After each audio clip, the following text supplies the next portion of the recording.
Hello there. Thought I would use this to help explain Danielson framework. These ones right here. So 4A, reflecting on teaching, 4D, PLC, 4E, growing and developing. And what I'm going to do is use some learning that I'm planning at a recent professional development day at school here. Miss Kirby showed us interesting way of using visual notes, and she used sketch notes as an example. And here's one that's connected to a book that I'm about to use for summer school. So the use of images and sort of arrows and symbols, as well as sort of imaginative use of text, caught my attention, and I thought it'd be something that I would pursue using in terms of teaching this skill to students in summer school this year.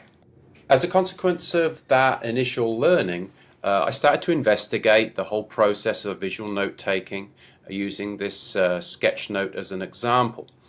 Miss Kirby kindly lent me this huge treasure trove of links from Kathy Schrock, which I'm sort of going through right now and learning about those. Then also was able to find an ebook of the sketch note process and how you use it and how you teach it to students, in addition to some YouTube videos which are rather helpful too.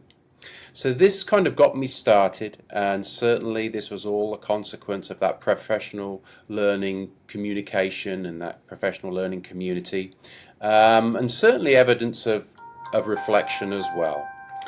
From there, it took me to thinking about a text which I could use with this visual learning that would grab students' attention. And there I found this, which is The Omnivore's Dilemma. And I have a copy of the book right here.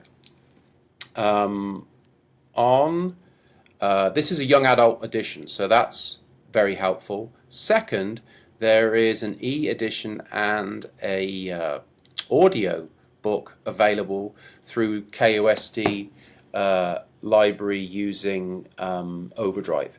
And from here I was able to find a little teacher's guide that goes with the young adult book. Talks about Michael Pollan, who wrote the original Omnivore's Dilemma. There's some activities, there's some useful activities in terms of getting the students to reflect on their learning and so on. But it also lent itself to visual note taking. I read the preface to the book and came up with these visual notes, which are by no means fantastic, but you can certainly see I'm trying to model for the students. Here's the central idea of the preface. And then as the author wrote about, there were 3 responses that he gets from his readers. First is it causes them to want to lose weight and live a healthier lifestyle, although again that's not really the aim of the book. Second, it gets people to start thinking about new jobs, new careers, different ways of living.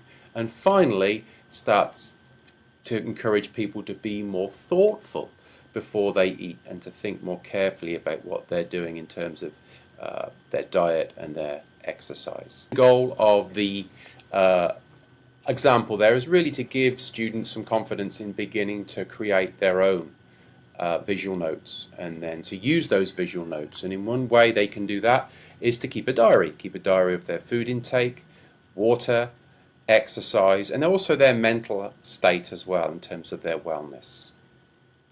So I'm trying to sort of show here that there's some growth and development and utilization of skills that I already have, but also those that I've acquired through the PLC to develop this kind of learning for students. Finally, here's just an example of some of the things that resources I've gathered to help teach students and help them gain skills necessary to make visual notes, and there's some examples there. Then finally, my final learning goal for this whole activity during summer school is that students come up with a plan for a school day that reflects the things that we have learned in terms of having a school day that has the best nutrition, a wide variety of good exercise that encourages their academic and physical well-being, and also their mental well-being as well. And that mental well-being, if I can show you, is shown here.